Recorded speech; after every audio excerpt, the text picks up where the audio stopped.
मज्ञानतिमिरन्दस्य ज्ञानाञ्जनशलाकया चक्षुरुन्मिलितं येन तस्मै श्रीगुरुवे नमः। श्रीचैतन्यमनोभीष्टं स्थापितं येन भूतले स्वयं रूप कदा मह्यं ददाति स्वपदान्तिकं।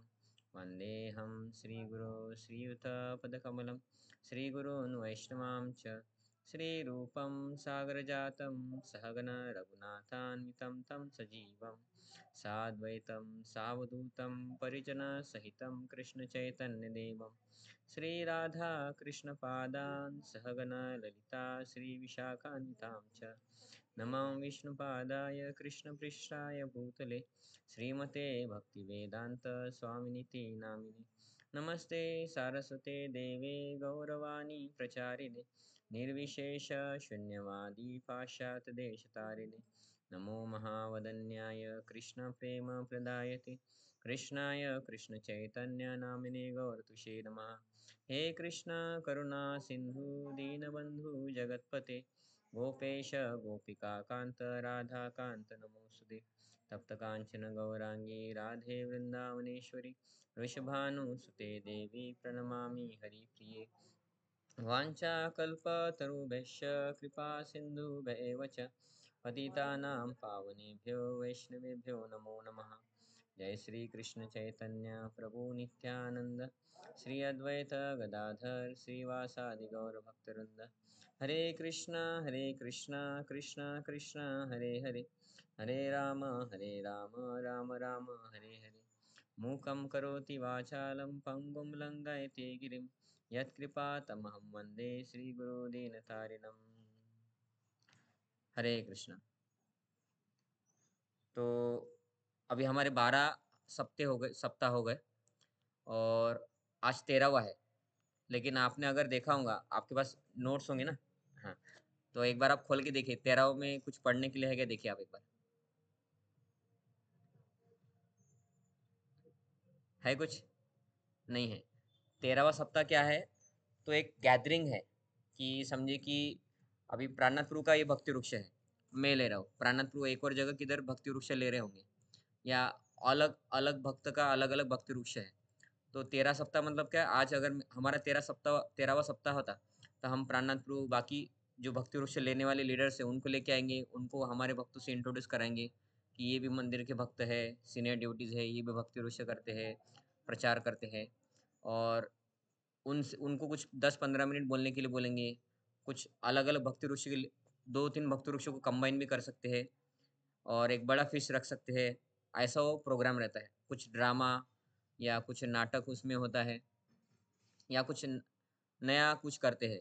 कुछ थोड़ा सा इम्प्रूवमेंट, एक रेगुलर का जो सप्ताह रहता है हमारा रीडिंग का और उसको एक्सप्लेन करने का, उसके अलावा थोड़ा सा कुछ करते हैं। मेरा आवाज़ आ रहा है आपको? आवाज़ आ रहा है ना? हाँ। तो उस वैसा है वो, उसमें फिर इसलिए उसमें वो 13 नंबर के सप्ताह में कुछ रीडिंग नहीं है। वो ऐसा था कि कोई दूसरे बाहर से भक्त आएंगे, वो उनको जो बोलना है 10-15 मिनट वो बोलेंगे भक्तों को, और कुछ ड्रामा करेंगे उन्हीं के भक्त। और उनको और भी कुछ पूछना है रिलेटेड किसी भी चीज़, तो उन बाकी भक्तों को पूछ सकते हैं। ऐसा एक म्यूचुअल डिस्कशन, ग्रुप डिस्कशन जैसा एक वो टॉपिक रहता है, इसलिए उसमें कुछ रीडिंग नहीं है। तो इसलिए अभी हम शुरू करेंगे सप्ताह 14।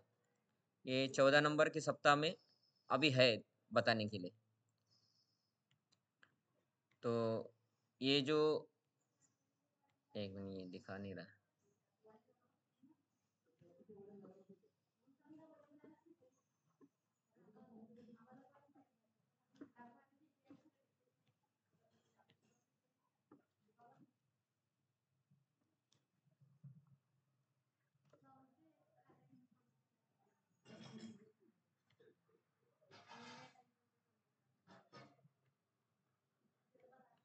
तो इसमें क्या होता है, अब ये 14 नंबर में हम जो नॉर्मली शेड्यूल रहता है हमारा कुछ पढ़ने का, वो है इसमें। तो ये पढ़ते हैं। और ये मैं अभी रविवार को, आप देख रहे होंगे मेरा बैकग्राउंड आपको अलग दिख रहा होगा, है ना। तो ये एक मंदिर है, इधर आता हूँ मैं। ये राधा कृष्ण का मंदिर है। तो इधर कुछ बच्चे भी आते हैं। एक हमारे पार्टिसिपेंट है इधर ही, वो आ गए हैं। तो ये सबसे छोटे पार्टिसिपेंट्स हैं हमारे। तो इन इनके साथ और भी 10वीं 11वीं के 11वीं 12वीं के भक्त है, वो आते हैं। तो पहला जो हम करते थे कि मैं पढ़ता था या आप पढ़ते थे तो इनको आवाज़ नहीं आएगा। इसलिए अभी हम क्या करेंगे कि मैं ही पढ़ता हूँ पूरा, ताकि इनको भी पता चले क्या पढ़ रहे हैं, क्योंकि ये उनको दिख नहीं रहा है। ये इधर जो भक्त है इनके पास किसी के पास मोबाइल नहीं रहता है, क्योंकि ये 11वीं 12वीं में है, और ये जो अभी आपको मैं दिखाया ये सबसे छोटे, इसलिए उनके पास मोबाइल नहीं है। तो उनको मोबाइल में दिखेंगे नहीं, मैं जो भी कुछ दिखाता हूँ। आपके पास प्रिंट आउट्स है, उनके पास वो भी नहीं है, इसलिए मैं ही पढ़ता हूँ और एक्सप्लेन करता हूँ। ठीक है ना? हम्म। तो तो पहला, नामामृत, पवित्र नाम का अमृत। योग विद्या की पूर्णता सिर्फ मंत्र योग हरे कृष्ण महामंत्र के जाप से अनुभव की जा सकती है। ये टॉपिक है अभी उसके नीचे। प्रामाणिक स्रोत से हमें यह पता चलता है कि आज के युग के लिए हरे कृष्ण कृष्ण कृष्ण हरे हरे, हरे राम राम राम हरे हरे ही पूर्ण योग है। मतलब ये मंत्र ही पूर्ण योग है। आज के युग में हम मुश्किल से 50-60 वर्ष जीवित रह पाते हैं। मनुष्य अधिक से अधिक 80-100 साल तक जीवित रह पाता है। इस छोटे से समय में हमें हमेशा चिंता, तकलीफें जैसे कि महामारी, युद्ध, सूखा आदि का डर लगा रहता है। हम इतने बुद्धिमान भी नहीं हैं, और इसके साथ हम दुर्भाग्यशाली भी है। यह कलयुग एक पतन के युग में रहने वाले लोगों के लक्षण है। अगर ठीक तरह से देखा जाए तो हम कृष्ण के बताए ध्यान योग प्रणाली में पूरी तरह उपलब्धि कभी भी नहीं पा सकते। ज़्यादा से ज़्यादा हम इस प्रणाली को अपूर्ण रूप से अपनाकर निजी धारणाओं को संतुष्ट कर सकते हैं। इसलिए लोग जिम्नास्टिक गहरी सांसों की प्रक्रिया की प्रणाली के लिए पैसे देकर कक्षाओं में भाग ले रहे हैं, और खुश है कि वो अपने जीवन काल के कुछ वर्ष बढ़ा सकते हैं या अच्छी तरह से शारीरिक तुष्टि कर सकते हैं। लेकिन हमें यह समझना चाहिए कि यह वास्तविक योग पद्धति नहीं है। आज के युग में ध्यान योग ठीक तरह से नहीं किया जा सकता है। बजाय इसके योग की पूर्ण सफलता सिर्फ भक्ति योग से अनुभव की जा सकती है। कृष्ण भावनामृत की उत्कृष्ट प्रक्रिया, विशेष रूप से मंत्र योग हरे कृष्ण महामंत्र के द्वारा कृष्ण के महिमा का वर्णन करें। यह उत्कृष्ट प्रक्रिया वेदों में दर्शाई गई है और महान और प्रामाणिक व्यक्ति चैतन्य महाप्रभु द्वारा प्रस्तुत की गई है। भगवद गीता में भी बताया गया है कि महात्मा तथा महान आत्माएं सदा भगवान के महात्म्य का वर्णन करती है। अगर किसी को वैदिक साहित्य भगवद गीता के अनुरूप महान व्यक्ति की तरह बनना हो तो उसे कृष्ण भावनामृत व हरे कृष्ण महामंत्र की जप की क्रिया स्वीकार करनी होगी। लेकिन अगर हम एक जगह कमल की मुद्रा में सीधी तरह बैठकर ध्यान का दिखावा कर आध्यात्मिक चेतना में जाने की चेष्टा से संतुष्ट हैं, तो वह दूसरी बात है। लेकिन हमें यह समझ लेना चाहिए कि ध्यान के दिखावे का वास्तविक रूप में ध्यान से कोई संबंध नहीं है। यह भौतिक बीमारी कृत्रिम दवाइयों से ठीक नहीं हो सकती। हमें इसका वास्तविक इलाज सीधे कृष्ण से ही लेना होगा। तो अभी इसमें प्रभुपाद जी क्या बोल रहे हैं कि आज का युग है, कौन सा युग है? सतयुग, त्रेतायुग, द्वापरयुग, कलयुग, कौन सा है? कलयुग है अभी, है ना? तो एक भागवतम में श्लोक आता है कि कृते अध्याय तो विष्णु त्रेतायाम यजतो मखे द्वापरे परिचर्यायाम कलौ तद हरि कीर्तनात्। तो उसमें क्या बोला जाता है? सत्ययुग में ध्यान धारणा से भगवान को प्राप्त किया जाता था। तो उस समय क्या होता था कि लोग हिमालय में जाते थे या किधर भी जंगल में चले जाते थे, और ऐसे एक पाँव पे खड़े होते थे और खाते पीते नहीं थे, या सीधे बैठेंगे भी लेकिन खाते पीते नहीं थे। और ठंडी होगा तो ठंडे पानी में जाके तपस्या करते थे, यहाँ तक पानी ठंडी में। और गर्मी है तो ऐसे बैठते थे और आजू बाजू में आग लगा के तपस्या करते थे। तो उनका तपस्या वैसा था, और ध्यान करते थे। उनका जो भी जिसको भी ध्यान करना है, कुछ लोग देव देवता के उपासक थे क्योंकि वो राक्षस रहते हैं, उनको शक्तियाँ चाहिए तो देव देवता की उपासना करते, जैसे हिरण्यकशिपु, हिरण्याक्ष, रावण, कुंभकर्ण, है ना, भस्मासुर। ये सब लोग क्या किए? शिव जी, ब्रह्मा जी, ऐसे अलग अलग लोगों की पूजा की ताकि उनको शक्ति मिले। वो कृष्ण की पूजा नहीं करते, क्योंकि कृष्ण की पूजा करने लगे, भक्ति करने लगे तो शुद्ध हो जाते हैं, तो बुरी आदतें निकल जाती है। तो इसलिए वो कृष्ण की नहीं करते। बोलते अगर भक्ति करके अगर शक्ति भी मिल जाए और बुरी आदतें नहीं है तो शक्ति का क्या फायदा करेंगे? कुछ भी फायदा नहीं कर सकते हम शक्ति का। कर सकते क्या? नहीं, क्योंकि बुरे काम के लिए शक्ति की जरूरत पड़ती है, अच्छे काम के लिए ज्यादा शक्ति की जरूरत नहीं पड़ती है ना? लोगों को मारना है ना, ये वो करना है तो शक्ति चाहिए। अभी आपको भगवान का सेवा करना है, उसके लिए थोड़ी ना आपको 10 हाथियों का शक्ति चाहिए, नहीं चाहिए। तो लोग ऐसा करते थे। तो उसमें वो उस देवता की उपासना कैसे करते थे? ऐसा पानी ठंडी है तो पानी में जाके और गर्मी है तो आजू-बाजू में आग लगा के उस देवता का मंत्र जाप करते थे। जैसे कि कोई लोग बोलता था ओम नमः शिवाय, ब्रह्मा जी का बोलते थे ओम ब्रह्मणे नमः, ऐसा करते थे। और अगर कोई सच में भगवान विष्णु के उपासक थे तो ओम नमो भगवते वासुदेवाय ऐसा जाप करते थे। लेकिन कितने साल तक? वो सत्ययुग में ध्यान धारणा ये उपासना का मार्ग था। मतलब तब ध्यान करते थे। ओम नमो भगवते वासुदेवाय ऐसा बोलते थे 24 घंटा, कितने भी साल, 15 साल, 20 साल तक ऐसे ही, बिना खाए-पिए या थोड़ा बहुत खाते थे फिर करते थे। अभी हमसे होगा उस ध्यान धारणा? वो सत्ययुग के लिए था। तो ये कृतय ध्याय तो विष्णु मतलब सत्ययुग में ध्यान करके विष्णु को प्राप्त किया जाता था। त्रेतायाम यजुर्मुख है। त्रेता युग में क्या था विधि? त्रेता युग में लाइफ कम हो गया, तो उधर ध्यान ये प्रोसेस नहीं था। तो उसे यज्ञ करके भगवान को प्रसन्न करते थे। बहुत बड़े-बड़े यज्ञ करते थे लोग। अश्वमेध यज्ञ, गोमेध यज्ञ और 108 कुंड, 1008 कुंड के यज्ञ करते थे। और उसमें शुद्ध ब्राह्मण, शुद्ध घी और सभी आइटम शुद्ध होते थे और ब्राह्मण को माचिस की ज़रूरत नहीं पड़ती थी कि भाई माचिस लाओ, आग जलाएँगे। ऐसा कुछ नहीं उनको ज़रूरत पड़ती थी। वो मंत्रों से ओम अग्नेय प्रकट ऐसा करके अग्नि देवता प्रकट हो जाते थे, आग लग जाता था, है ना? तो इतना शुद्ध होता था और अग्नि से भगवान को प्रकट करते थे और वो त्रेता युग में यज्ञ करके भगवान प्रकट होते थे और उनको जो चाहिए वो देते थे। फॉर एग्जाम्पल भगवान राम, उनके पिताजी कौन है? दशरथ। तो दशरथ महाराज को पुत्र नहीं थे, तो उन्होंने यज्ञ किया था और यज्ञ पुरुष आए थे उधर और फिर उन्होंने खीर दिया था और वो खीर उन्होंने 3 रानियों को खिलाई। कौन से रानियों के नाम क्या है दशरथ के? कौशल्या, कैकेयी। तो तीनों ने खाया और उनको 4 पुत्र हुए। तो उस समय वो त्रेता युग, तो त्रेता युग में यज्ञ किया था और यज्ञ पुरुष आके खीर दिया था। तो त्रेता युग में यज्ञ करके भगवान को प्रसन्न करते थे। द्वापरे परिचर्यायाम, द्वापर युग में क्या करते थे? बड़े-बड़े भगवान के विग्रह बनाते थे, बहुत बड़े-बड़े और मंदिर भी बनाते थे पत्थर के। ऐसे सीमेंट, कांक्रीट के और बाहर से मार्बल लगा दिया कि हमारा पत्थर का मंदिर है, ऐसा नहीं। पूरा पत्थर का। हाँ, पूरा एक पत्थर लेते थे, उसको ठोकते थे, उसका सीमेंट का ईंट बनाते थे और उसको जॉइन करते थे, है ना? और अभी आप जाएँगे साउथ इंडिया में या महाराष्ट्र में कुछ जगह आपको वैसे पत्थर के मंदिर मिल जाएँगे, शंकर जी के, इनके, उनके। कि मंदिर का एंट्रेंस बहुत छोटा है, लेकिन काफ़ी बड़ा मंदिर है, उधर सूर्य प्रकाश भी एकदम अच्छे से किधर किधर ना किधर से सूर्य प्रकाश जाता है, दिन के एक समय में सूर्य जाता है, ऐसा कुछ तो उनका मंदिर रहता है। तो ये द्वापर युग का प्रोसेस था भगवान को खुश करने का और कलौ तत् हरि कीर्तनात् कि कलयुग के लोगों को बोलेंगे कि सत्ययुग में ध्यान करते थे भाई 15-20 साल, हिरण्यकशिपु ने 60,000 साल तक तपस्या किया था। अभी आप लोगों को भी वही करना है। तो कल से क्या किया करो, थोड़ा बस बस आपको 1 किलो गाजर ला के देंगे, है ना? तो 2 दिन आप आधा-आधा किलो करके गाजर खा लेना, भगवान का नाम जप करना। कितने लोग करेंगे?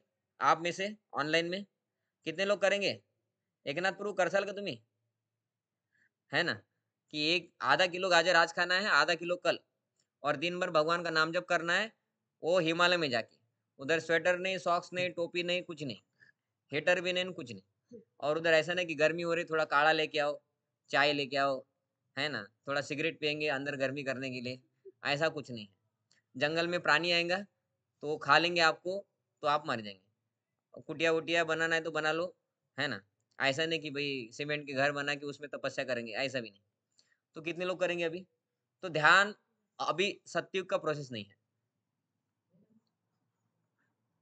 तो ध्यान सतयुग का प्रोसेस है, कलयुग का नहीं है। और त्रेता युग में क्या करते थे? यज्ञ। अभी हमको यज्ञ करना है, शुद्ध ब्राह्मण को लेके आना है आपको, जो मंत्रों से अग्नि प्रकट करेंगे, है ना? माचिस देने की ज़रूरत ही नहीं है आपको, तो पॉसिबल ही नहीं है। अभी ऐसे ब्राह्मण ही नहीं है और घी हमें शुद्ध घी मिलता नहीं है, बोलते गाय का घी है, वो क्रीम वाला घी रहता है ना? तो आपको ₹200 से घी मिलता है और 3000 का भी घी मिलता है, तो फिर अभी कौन-सा घी ओरिजिनल है? कोई बोलेगा 3000 वाला, लेकिन वो गाय तो फर्टिलाइज़र केमिकल वाले खा रही है और गाय घूमती भी नहीं है ना? एक जगह भी बैठ-बैठ के खा रही है, उसको इंजेक्शन से प्रेग्नेंसी दिया था गाय को, तो घी भी शुद्ध नहीं है, हल्दी लाते उसमें भी केमिकल है, कुमकुम लाते उसमें भी केमिकल है, आदमी भी करप्टेड है ना? तो त्रेता युग वाला प्रोसेस भी अभी काम नहीं करता है। वो द्वापर युग वाला प्रोसेस पत्थर के मंदिर बनाओ बड़े-बड़े और उसमें दिन भर पूजा करो भगवान की, ये करो, वो करो। तो अभी हम बोले कि हरे कृष्ण महामंत्र करो, आपके घर में बैठे बैठे माला लगे तो हम फ्री देंगे। बोलते समय ही नहीं है प्रभु जी, है ना? तो फिर पत्थर की मंदिर बांध के भगवान की सेवा कब करेंगे हम? क्योंकि उधर 8-10 बार भोग लगाना है आपको, वो भोग भी शुद्ध होना चाहिए, है ना? वो बनाना है, साफ-सफाई करना है, इतने बड़े मंदिर आप साउथ इंडिया में जाएँगे ना, वो मंदिर कितने बड़े-बड़े हैं, है ना? बालाजी मंदिर, हाँ, तो ऐसे बड़े-बड़े मंदिर हम ही अभी नहीं कर सकते। तो हमारे कलयुग के लिए क्या है कि भाई ठीक है, तुम 20-40 रुपए का एक माला खरीद लो और उसपे हरे कृष्णा करो। अभी कितने लोग कर सकते हैं? अभी सब लोग कर सकते हैं, है ना? तो इसलिए कलौ तद हरि कीर्तनात्, कलयुग में बस हरि नाम करना ही धर्म है। ये ऐसा नहीं कि भाई चलो हम योग करेंगे, योग से भगवान को प्रैक्टिस करेंगे। हाँ, ठीक है, चलो ऐसे बैठो, ये नाक दबाओ, साँस गहरी साँस लो और ये थोड़ा देर रखो और छोड़ो। तो ये लोग अभी कर रहे हैं योग करके, लेकिन वो किसके लिए? ताकि ये शरीर सुदृढ़ रहे। और अभी क्या हो रहा था, हमारे कुछ बुरे कर्म थे, उसकी वजह से बुरे कर्म की वजह से दुःख आ रहा था, कुछ बीमारी। तो अभी शरीर अच्छा रहेगा तो और पाप कर सकते हैं हम, बराबर है ना? आपको नॉनवेज नहीं छोड़ना है, आपको जो भी बुरी आदत है वो नहीं छोड़ना है, बस उसके साथ आप योग कर लो, उससे आपका शरीर अच्छा रहेगा। तो ये योग धारणा का लोगों का कांसेप्ट है अभी का, कि पाप करना चालू रखो और योग करो ताकि तकलीफ नहीं आएँगी, है ना? तो ये सब गलत धारणा है, वो योग इसके लिए नहीं था। वो सत्युग वाला जो योग था, है ना? ध्यान करके, योग करके, उसमें 8 उनकी प्रोसेस थी। आखिरी प्रोसेस रहता है समाधि, है ना? यम, नियम, आसन, प्राणायाम, प्रत्याहार, ध्यान, धारणा, समाधि, ऐसे 8 रहते हो। तो वो सब करके वो ऋषि-मुनि लोग शरीर को कंट्रोल करते थे, खाना-पीना कम कर देते थे। तो इसलिए नहीं ताकि नॉनवेज खाए और पच जाए, इसलिए नहीं एक्सरसाइज करते थे, कि कभी कुछ झगड़ा-वगड़ा हो जाए तो हमारे पास भी शक्ति होना चाहिए, इसलिए नहीं वो एक्सरसाइज करते थे। वो इसलिए करते थे कि वो जंगल में रहते थे, अभी उधर पका के खाने के लिए कौन देगा हमको? तो कंदमूल खाते थे, जो मिला नहीं तो कुछ नहीं मिला तो ध्यान धारणा में भी वो ऐसे रहते थे, लेकिन वो हड्डी में प्राण को बचा के रखते थे। बिना खाए-पिए जीते थे। एक बार खाएँगे नहीं तो 2-3 बार 2-3 दिन में 1 बार खाएँगे। तो ये योग सिद्धि से वो पूरा ऐसा बॉडी को बना देते थे, ताकि ये भौतिक जो खाने-पीने की चीज़ें खाओ भाई, टॉयलेट के लिए जाओ, ये करो, उसमें टाइम जाने की ज़रूरत नहीं। वो करके बॉडी को सुदृढ़ बनाएँगे और फिर भगवान की समाधि, भगवान के मंत्र जाप में उनका समाधि लग जाता था। उसके लिए योग सिद्धि था, है ना?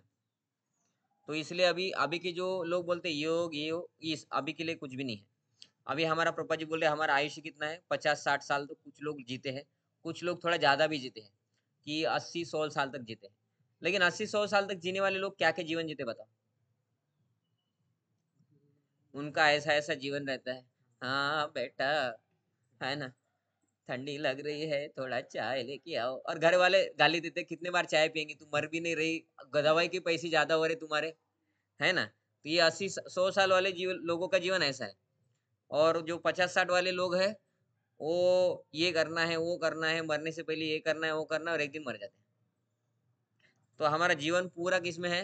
पूरा तकलीफ़ों में ही है, चिंताओं में ही है, भूखमरी है ना? घर में कितने सारे झगड़े होते हैं, कोर्ट केस चलता है कि 2 भाई-बहन, ये था, प्रॉपर्टी था, ये हुआ, वो हुआ, है ना? पत्नी छोड़ के चली गई, पति छोड़ के चला गया, पति का दूसरे के साथ अफ़ेयर है, और बच्चे मानते नहीं हैं, बच्चे को इतना पढ़ाया-लिखाया, इतना पैसा भरा, फेल हो गया बेटा। है ना?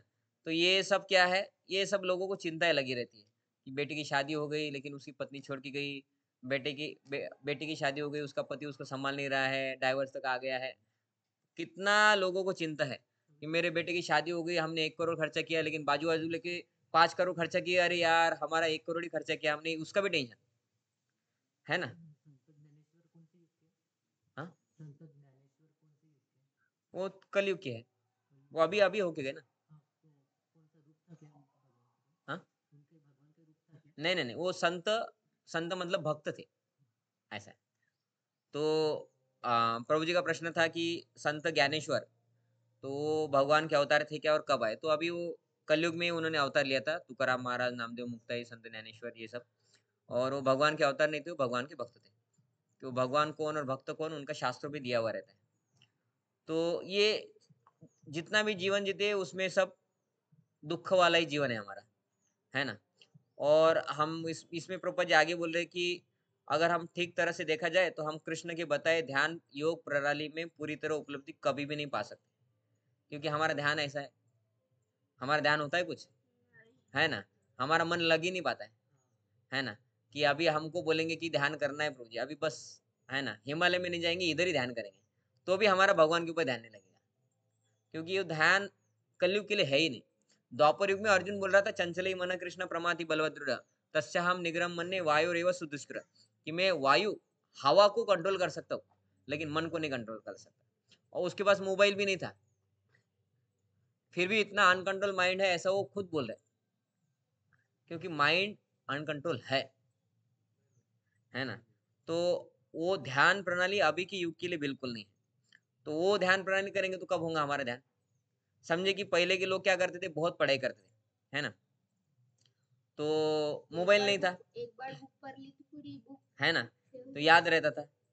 और अभी हमको बोले कि भाई पहले लोग करते थे, तुम भी वैसे ही पढ़ाई करो, आपको अभी एग्जाम आ गई है, 2 महीना तक मोबाइल बिल्कुल नहीं देंगे, हमारा पढ़ाई नहीं होगा।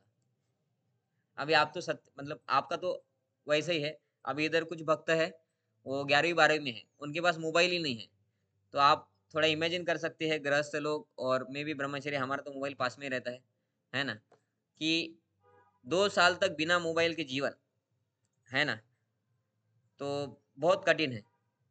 लेकिन उनको अच्छा है कि 10वीं तक उनके पास मोबाइल नहीं था, इसलिए उनको अभी उतना प्रॉब्लम नहीं है, कि 10वीं तक अगर किसी के पास अपना खुद का मोबाइल है और अभी बोले 2 साल, वो बोलेंगे उधर एडमिशन नहीं लेंगे, उधर का पढ़ाई अच्छा नहीं रहता है, उधर के लोग को मार्क्स नहीं मिलता है, ऐसा बोल के हम ऐसी जगह एडमिशन लेंगे जिधर मोबाइल अलाउड है ना ऐसे करेंगे ना। तो पहले आदत नहीं था इसलिए। लेकिन समझे कि जिसको आदत है और उसको बोलेंगे कि अभी आप, है ना, मोबाइल छोड़ के पढ़ाई करो, तो पढ़ाई भी नहीं होगा। तो कलयुग में इतना मुश्किल है। और अगर कुछ बोले आप, ये करके बैठे हैं, तो अगर कोई हमको बोले कि अभी आपको ध्यान धारणा करना है, तो सत्युग वाला प्रोसेस काम करेगा हमको? नहीं। तो हमारे लिए हरे कृष्ण महामंत्र ही है। हम अभी दूसरे युग का प्रोसेस को अभी पालन करेंगे, बोलेंगे नहीं अभी ध्यान वाला मंत्र देंगे, मैं मोमबत्ती जलाएंगे, उसके ऊपर ध्यान करेंगे, उससे क्या फायदा होगा? बस थोड़ा बहुत प्रकाश आएगा बस रूम में, दिमाग में तो कुछ प्रकाश जाने नहीं वाला है, क्योंकि कलयुग के लिए प्रोसेस है ही नहीं, है ना। कि अभी सिस्टम भी, अभी आप देखते पढ़ाई के सिस्टम्स में कंप्यूटर यूज होता है, अभी हर कोई चीज़ कंप्यूटर में चला जाता है। इवन क्वेश्चन शीट, वो कौन से क्या बोलते हैं उसको, ऑप्शन, हाँ, ओएमआर शीट रहता है, वो भी आपको मशीन चेक करके देती है ना। तो इतना सब हम कंप्यूटर से करते हैं। अभी वो टीचर को बोलेंगे कंप्यूटर यूज मत करो, हाथ से करो सब, तो वो कर ही नहीं पाएंगे। तो है ना, स्क्रीन में हम लैपटॉप कंप्यूटर लगा के स्क्रीन में पढ़ाते हैं लोगों को। तो ये सब जो होता है तब जाके हमारा मन लगता है। हम भी मंदिर में क्या करते हैं, हमारे पास एक बहुत बड़ा इतना टीवी है, वो टीवी पे दिखा-दिखा के लोगों को प्रवचन करते कभी-कभी। क्योंकि लोगों को आदत पड़ी है, टीवी के सामने हम 3 घंटा भी बैठ सकते हैं, है ना? वो चित्र थोड़ा अलग-अलग दिखता रहे, बाजू में कोई कमेंट्री करता रहे, है ना? तो हमारा मन लग जाता है। तो हम वो लगाते हैं, तो लोग अच्छे से बैठते भी हैं मंदिर में और सुनते हैं कि ठीक है भाई, ये प्रवचन देने वाले बिना बाल वाले टकले लोगों को देख के बोर है, थोड़ा टीवी भी देख लेते हैं, है ना? तो वैसे लोग बैठ के थोड़ा सुन लेते हैं। तो ये लोगों के हिसाब से ये कलयुग है। ये कलयुग का फिर प्रोसेस भगवान को प्राप्त करने का कौन-सा है? वो भी लोगों के हिसाब से है। लोगों का सिम्पटम्स दिया है भागवतम में, कि कलयुग के लोग का सिम्पटम क्या है? बोले बहुत अच्छे लोग हैं बोलते। मंद सुमंद मतयो मंद भाग्यत। इनकी मति मंद मंद मंद रहेंगे, इनको याद नहीं रहेगा, कुछ भी बताओ और कुछ बोलो फ़र्क नहीं पड़ेगा, है ना? वो सुन लेंगे फिर भी गलत करेंगे। मंद भाग्यत, उनका भाग्य भी खराब है, क्योंकि सत्युग से अभी तक सड़ रहे हैं, लेकिन भगवत धाम भक्ति करके भगवत धाम में नहीं गए। अभी कलयुग में कितना प्रॉब्लम है। शुद्ध हमें जल नहीं मिलता है, शुद्ध रोटी भी नहीं मिलता है, शुद्ध सब्जी नहीं मिलता है, सब कुछ इनऑर्गेनिक। और ऑर्गेनिक के नाम पे जो बेच रहे हैं वो भी इनऑर्गेनिक है बहुत से करके, है ना। गाय का दूध भी शुद्ध नहीं है, कुछ भी शुद्ध नहीं है। तो इतना सब कुछ गलत चल रहा है कलयुग में। और हम इधर क्यों रहे हैं? क्योंकि हम भगवान के धाम गए नहीं अभी तक। क्यों? क्योंकि हमारा भाग्य ही खराब है ना। सत्युग से हम भगवान के पास गए नहीं। तो ऐसे युग के लोग का वर्णन है कि इनका बुद्धि भी कम है, चंचल है, इनको सब कुछ याद नहीं रहता है, उनका भाग्य कम है तो भक्ति भी नहीं कर सकते। उनके हिसाब से क्या है, हरे कृष्ण महामंत्र जप करो बस। हरे कृष्ण कृष्णा कृष्णा हरे हरे, हरे राम राम राम हरे हरे। तो भगवान भी हमारे लायकात के हिसाब से हमको प्रोसेस देते हैं। हमको अगर भगवान ने बोला होता कि तुम सब लोगों को क्या करना है, अभी सब जितने भी पुरुष है बस एक छोटा सा धोती पहन लो, अंडर पैंट जितना, है ना, उसको कोपिन बोलते हैं, और बर्फ बर्फ में जाके, हिमालय में जाके तपस्या करो, तो हमारा होगा ही नहीं। तो हमको बोले ठीक है भाई, तुमको जो पहनना है पहनो, स्वेटर, टोपी, टॉवेल, जो भी पहनना है पहनो, हरे कृष्ण महामंत्र करो, तो फिर हम कर सकते हैं।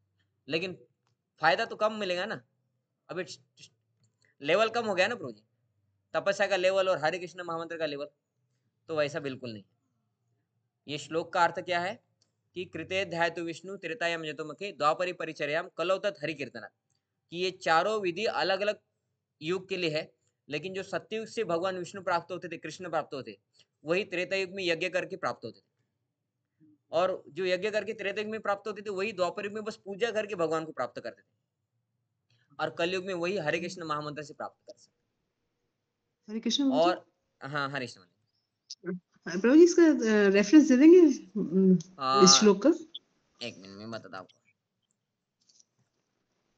ये एक मिनट, इसको मुझे सर्च करना पड़ेगा। अच्छा कोई नहीं, बाद में दे देंगे। कृते, ठीक है, मैं बाद में भेज दूंगा। हाँ कोई एकदम नहीं, बाद से में। कृते, अभी ऐसा होता है कि मैच भी खेलना है तो मनोरंजन होना चाहिए, इसलिए बैकग्राउंड में म्यूजिक लगाते है ना, ऐसा होता है ना इधर मैच चल रहा है, बैकग्राउंड में पिक्चर के गाने लगाए। कृतयत,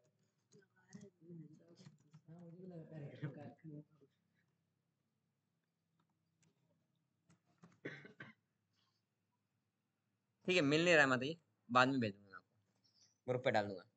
तो सत्ययुग में जो होता था भगवान प्राप्त होते थे, त्रेता युग में वो अलग प्रोसेस है लेकिन प्राप्त होते थे, द्वापर युग में अलग प्रोसेस है लेकिन उसी से भगवान प्राप्त होते, और कलयुग में सबसे सिंपल है, फिर भी इसी से भगवान प्राप्त होंगे। क्यों? क्योंकि ये ऐसा प्रोसेस है, ये बाकी 3 युगों में भी था, कि सत्ययुग में ऐसा नहीं था कि भगवान का नाम जप नहीं कर सकते, सत्ययुग में भी भगवान का नाम जप करके भगवान को प्राप्त किया जाता था, त्रेता युग में भी भगवान का नाम जप करके भगवान को प्राप्त किया जाता था। वो कोई ऐसा एक व्यक्ति था जो तपस्या नहीं किया, बोला मरा मरा मरा मरा मरा राम राम राम, ऐसा कोई था क्या? याद है आपको? त्रेता युग वाले कौन थे? वाल्मीकि। वाल्मीकि ऋषि। तो वाल्मीकि है ना, तो वाल्मीकि कौन थे? डाकू थे, भगवान का नाम जप किया और वाल्मीकि ऋषि बने, जिनके पास भगवान के पुत्र और माता लक्ष्मी, सीता माता आई, किस लिए? आश्रय लेने के लिए, डाकू के पास, क्योंकि वो भगवान का नाम लेके संत बन गए थे। किसकी वजह से? तपस्या करके, भगवान का नाम से, है ना। और सत्ययुग में प्रहलाद महाराज ने कितने साल तपस्या किया था? प्रहलाद महाराज पता है 5 साल के बालक थे, हिरण्यकशिपु उनके पिताजी 60,000 साल तपस्या किया, हड्डी में प्राण को रखा, कुछ खाया पिया नहीं, और 60,000 साल के बाद वो तपस्या करके पावर लेके आया था, नियरली इक्वल टू अमर, मतलब नियरली इक्वल टू अमर, मतलब क्या है? कोई मुझे मार नहीं सकता, मनुष्य नहीं, प्राणी नहीं, अंदर नहीं, बाहर नहीं, दोपहर को नहीं, शाम को नहीं, हाँ दोपहर को नहीं, रात को नहीं, शाम को मार सकता है, आदमी नहीं, प्राणी नहीं, नरसिंह मार सकता है, ऐसा। और हाँ, नाखून, अस्त्र नहीं, शस्त्र नहीं, नाखून। लेकिन प्रहलाद महाराज ने क्या भक्ति किया था तो भगवान प्राप्त हो गए थे? कौन सा तपस्या किया, कौन सा यज्ञ किया? ओम नमो भगवती वासुदेव, घर में बैठ के वो जप कर देते हो, ओम नमो भगवती वासुदेव। ये पागल लड़का ये कलयुग का प्रोसेस अभी क्यों कर रहा है? इसको क्या भगवान प्राप्त होंगे क्या? तो प्राप्त हो गए, सतयुग में प्राप्त हो गए, है ना। और सतयुग का प्रहलाद महाराज, ऐसे और भी होंगे, और त्रेतायुग के हो गए वाल्मीकि, और हनुमान जी ने भी तपस्या नहीं किया था, त्रेतायुग में थे ना हनुमान जी, राम जी मिल गए ना उनको, तो हनुमान जी किधर जाके तपस्या करके नहीं बैठे, है ना, उन्होंने भगवान का नाम लिया और सेवा किया, भगवान राम का डायरेक्ट। और द्वापर युग में तो बाप रे, द्वापर युग में गोपियां सबसे बड़ा उदाहरण है, गोपियां किधर भी जाके तपस्या नहीं की, उल्टा कृष्ण को हंसी मजाक उड़ाते थे, कृष्ण के ग्वाल बाल मित्र कृष्ण के ऊपर चढ़ जाते थे, बोलते तू हार गया है, अभी तू घोड़ा बन, हमको उठा। उन्होंने तो हरे कृष्ण महामंत्र भी नहीं किया, लेकिन उनका हरे कृष्ण महामंत्र मन में चलता था।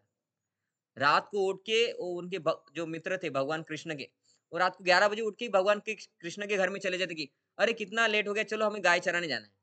वो भगवान कृष्ण की माँ यशोदा बोलती तुमने घड़ी देखा, बोलते डिजिटल वॉच था तब, है ना, कुछ नहीं था तब, लेकिन उनको पता चलता था कितना हो गया, कि अभी सुबह नहीं हुए, जाओ सो जाओ, तो वो जाते थे, सोते थे। वो भगवान का स्मरण करते रहते थे हमेशा, भगवान से विरह उनको सहन नहीं होता था। उन्होंने भी कुछ तपस्या नहीं किया, भगवान का स्मरण, चिंतन, भगवान का नाम लेते थे, कृष्ण कृष्ण कृष्ण की तरह। माँ यशोदा, वो तो सभी ब्रजवासी भगवान का नाम जप ही करते थे, और उनको भगवान सामने दिखते थे, उनके साथ लीला करते थे। और सत्युग में हम सब, तो ये हरि नाम जो है, ये चारों युग में था, और जो ध्यान धारणा है वो सत्युग में ही था बस। जो भगवान का यज्ञ करके पूजा करके था, वो युग के लिए था बस, बाकी युग के लिए नहीं था। और कलयुग के लिए जो है वो बाकी युगों के लिए भी था। इसलिए कलयुग में बस हरि कृष्ण महामंत्र ही जप, मतलब भगवान का नाम जप ही काम करता है। लेकिन ध्यान धारणा ये वो, कोई अगर बोलता है कि इससे कुछ नहीं होगा, कुछ हो रहा है आपको, कुछ नहीं हो रहा है ना, तो फिर इतने सारे लोगों का परिवर्तन कैसे हो रहा है जब करने से, है ना। आपने देखा होगा कि आप लोग भी जो ऑनलाइन है और इधर भी जो भक्त है, कि जब करने से जो स्टूडेंट्स हैं उनके मार्क्स बढ़ते हैं, माइंड कंट्रोल होने लगता है, उनको समझ में आने लगता है कि ये बुरा है। बाकी लोग समझ में आने लगता है बुरा है करके, समझ में ही नहीं आता है बुरा है करके, है ना। एक हमारा एक स्टैंडर्ड रहता है, उसको बोलते हैं सात्विक। तो पहले लोगों को सात्विक का स्पेलिंग भी पता नहीं था, सात्विक क्या होता है पता ही नहीं था। सत्वगुण रजोगुण तमोगुण, अभी हमको समझ में आता है सत्वगुण रजोगुण तमोगुण, पहले कुछ नहीं लेना था ना, है ना। तो ये सब हरे कृष्ण महामंत्र करने से हो रहा है सब शुद्धिकरण, कि हम अभी ब्राह्मण लेवल पे आ रहे हैं। जो भारत में जो खुद को ब्राह्मण बोलते हैं वो लोग भी फॉलो नहीं करते, वो सब लोग फॉलो करते हैं इस्कॉन में, ऐसा हो गया, है ना। तो लेवल, लेकिन उनका कैसे आ गया, बस हरे कृष्ण महामंत्र करने से। फॉर एग्जाम्पल आपको पता नहीं होगा, लेकिन अभी आप क्योंकि इधर है ना, इधर आपको इतना फॉलो करने के लिए नहीं बोला जाता है, कि इस्कॉन में जो लोग आते हैं वो 1-2 साल के बाद या 1 साल में ही टॉयलेट करने के बाद नहाते हैं, ये स्टैंडर्ड है। भारत में भी जितने ब्राह्मण है वो भी नहीं फॉलो करते होंगे चाय पीना, है ना। तो भारत के ब्राह्मण भी चाय पीते हैं, लेकिन इस्कॉन के एक 3-4 महीने के बाद भी लोग जो इस्कॉन से जुड़ जाते हैं, पूछते क्या क्या नियम फॉलो करना है, तो उनको हरे कृष्ण महामंत्र करने से इतना माइंड कंट्रोल होता है कि वो चाय भी छोड़ देते हैं। लहसुन प्याज, ब्राह्मण बोलते इसमें क्या है ना। ठीक है नहीं खाना चाहिए, लेकिन खाए तो भी क्या है बोले। नहीं छोड़ पाया, पर मैंने चाय वाय पी ली। हाँ देखो प्रभु जी सबसे छोटे इधर, प्रभु जी क्या बोलते हैं बताइए फिर से। मैंने चाय छोड़ दिया, पर वो लहसुन और प्याज लिया। हाँ देखो प्रभु जी सबसे छोटे हैं। प्रभु जी को पूछा था तुलसी माला की वजह से, तो हाँ। बाकी सब छोड़ दिया, बस लहसुन प्याज का नहीं हुआ। हाँ, तो ये किसका मंत्र है, आपने कहाँ पे जाके तपस्या क्या होगा प्रभु जी चुपके से, कहाँ पे किया बताओ, तपस्या क्या होगा इसकी वजह से छूटा आपका, कुछ नहीं, हरे कृष्ण महामंत्र क्या। तो ये हरे कृष्ण महामंत्र से अभी भी रिजल्ट आ रहा है, इसलिए हमारे लिए यही है। और अगर हमको बोलते कि तपस्या करना है प्रभु जी, अभी सब लोग आना सुबह 4 बजे उठ के, और इधर जब बहुत दिसंबर में अभी ठंडी पड़ेगी ना, तब बस अंडर पैंट पहन के आना, और एक पाँव पे खड़े रहेंगे हम 4 बजे से 7 बजे तक, तो कोई आएंगे ही नहीं हमारे पास, कि ये प्रसाद भी नहीं देते लोग, 3 घंटे खड़े भी करते एक पाँव पे, है ना, तो कोई आएंगे ही नहीं। लेकिन अभी जो प्रोसेस है वो हमारे हिसाब से है, कि हरे कृष्ण महामंत्र से लोगों के जीवन में क्रांति आ रही है, इसका अर्थ हरे कृष्ण महामंत्र अभी काम कर रहा है। सत्युग में भी काम करता था, त्रेता युग में भी काम करता था, द्वापर युग में भी, और हरे कृष्ण महामंत्र कलयुग में भी काम कर रहा है। बाकी विधि अगर अभी अपनाएंगे, कि अभी योगा प्रैक्टिस करेंगे, ध्यान धारणा ये वो वाले टीचर्स के बच्चे ले जाएंगे तो कुछ नहीं होगा, है ना। तो इसलिए वो इधर बोल रहे कि ये जो लोग फिर ध्यान धारणा कुछ करते हैं, लेकिन अगर हम एक जगह कमल की मुद्रा में सीधी तरह बैठकर ध्यान का दिखावा कर आध्यात्मिक चेतना में जाने की चेष्टा से संतुष्ट है कि भाई हमारा अध्यात्म हो रहा है,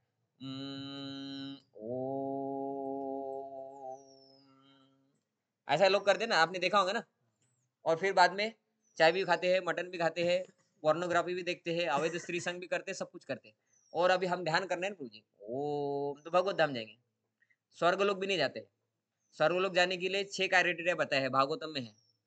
जो बलि महाराज जाते हैं तब वो क्राइटेरिया आता है कि यत्र न तिष्ठन, यत्र न तिष्ठन नहीं, कैसा है, यत्र न गायन्ति, ऐसा कुछ तो है, यत्र न व्रजंती, यत्र न व्रजंती अधर्मिष्ठा खला, आ, ऐसा हुआ है। तो अधर्मी म्हणजे अधर्मी लोग जा ही नहीं सकते, स्वर्ग में नहीं जा सकते। खला, खला मतलब कपटी, झूठ बोलने वाले, मतलब।